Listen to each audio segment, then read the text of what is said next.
อันนี้คือ power bank Anker Solo 20,000 mAh ហើយនេះក៏ power bank Anker Solo 20,000 mAh ប៉ុន្តែនេះចំនួនទី2អញ្ចឹងចំនួនទី2វាល្អជាងចំនួនទី1ត្រង់ណាខ្លះសម្រាប់ចំនួនទី1ខ្សែរបស់វាគឺវាមាន2មាន Lightning 1 Type C 1ប៉ុន្តែល្បឿនសាររបស់វាបានត្រឹម30 W ទេចំណែកចំនួនទី2ខ្សែរបស់វាទាំងពីរគឺ Type C ទាំងពីរហើយល្បឿនសាររបស់វាលើកនេះឡើងដល់45 W ដែលស័ក្តិសមមែនទែនជាមួយនឹង iPhone 17 series ដូច iPhone 17 Pro Max អញ្ចឹងឥឡូវហ្នឹងល្បឿនសាររបស់វាឡើងដល់45 W ហើយដូចបងប្អូនទាំងអស់គ្នាដឹងអញ្ចឹងថាគ្រប់ទូរស័ព្ទទាំងអស់ជាពិសេស iPhone នឹងតែម្ដងចាប់ពី iPhone 15ឡើងទៅគឺលែងមានរុនសាក់ Lightning អីអញ្ចឹងបាត់ power bank ចំនួនក្រោយនេះគេបំបត្តិខ្សែ Lightning ចោលគឺដាក់ Type C សុទ្ធតែម្ដងសម្រាប់ខ្ញុំដែលប្រើ iPhone ផង Android ផងមានតែ power bank នេះមួយខ្ញុំអាចសាកវាបាន2នៅក្នុងពេលតែមួយអញ្ចឹងខ្សែរបស់វាទាំងពីរវា support ល្បឿន45 W ហើយនៅលើ power bank នេះវាមានរុនសាក់ Type C មួយទៀតដែល support ល្បឿន45 W ចំណែក USB A គឺល្បឿន 22.5 W ចំពោះល្បឿនសាក់ input បញ្ចូលមក power bank វិញគឺវា support ល្បឿន30 W វាលឿនជាង power bank ជំនាន់មុនបានត្រឹម20 W ទេ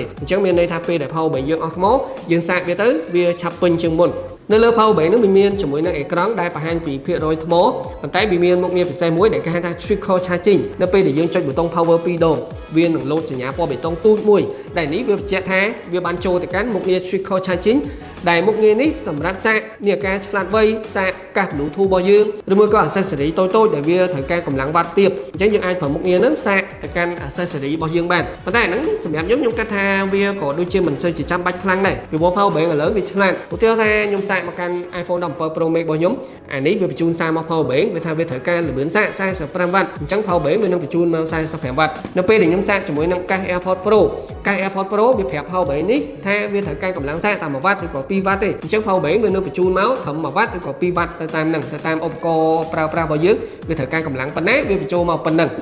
មួយទៀតក៏វាមានជាមួយនឹងមុខងារ Active Shield 2.0 ដែលមុខងារនេះវានឹងធ្វើការតាមដានសីតុណ្ហភាពចំនួន3លានដងនៅក្នុងមួយថ្ងៃដែលនៅពេលដែលយើងសាកទូរស័ព្ទរបស់យើងគឺវាអត់ធ្វើឲ្យទូរស័ព្ទរបស់យើងឡើងកម្ដៅខ្លាំងធ្វើឲ្យប៉ះពាល់ដល់អាយុជីវិតទូរស័ព្ទរបស់យើងទេហើយមុខងារពិសេសមួយទៀតគឺគេហៅថា two way charging មុខងារនេះវាអនុញ្ញាតឲ្យយើងពេលដែលយើងកំពុងសាក power bank យើងអាចប្រើ power bank សាកទៅកាន់ទូរស័ព្ទរបស់យើងបានមួយតង់ទៀតអានេះវាល្អមែនទែនចៃដន្យយើងត្រូវការប្រញាប់ទៅខាងក្រៅយើងដាក់សាក power bank ចោលទៅប៉ុន្តែយើងអាចប្រើ power bank ហ្នឹងសាកមកកាន់ទូរស័ព្ទរបស់យើងបានហើយសម្រាប់ Anker Solo 20,000 mAh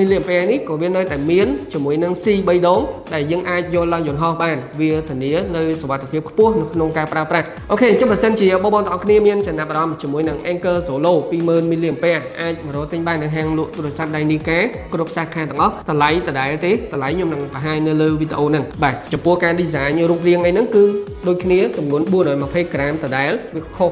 ហ្នឹងគឺវាខុសត្រង់ល្បឿនសាកលើកនេះឡើងដល់45 W តែខ្សែសាក Type C ទាំងពីរចំណុចមួយទៀតដែលខ្ញុំសម្គាល់ឃើញខុសគ្នានោះគឺអក្សរ Anker នៅពីមុខចំនួនទី2មានតែអក្សរ Anker ឲ្យធំជាងមុនបើចំនួនទី1វាមានអក្សរ Anker ឲ្យមានអក្សរ Z ពីមុខទៀតហើយរៀងទូចបាទតែក្រៅពីហ្នឹងគឺដូចគ្នាទេអូខេអញ្ចឹងវីដេអូនេះខ្ញុំមានតែប៉ុណ្្នឹងទេអរគុណចាំជួបគ្នានៅក្នុងវីដេអូក្រោយទៀត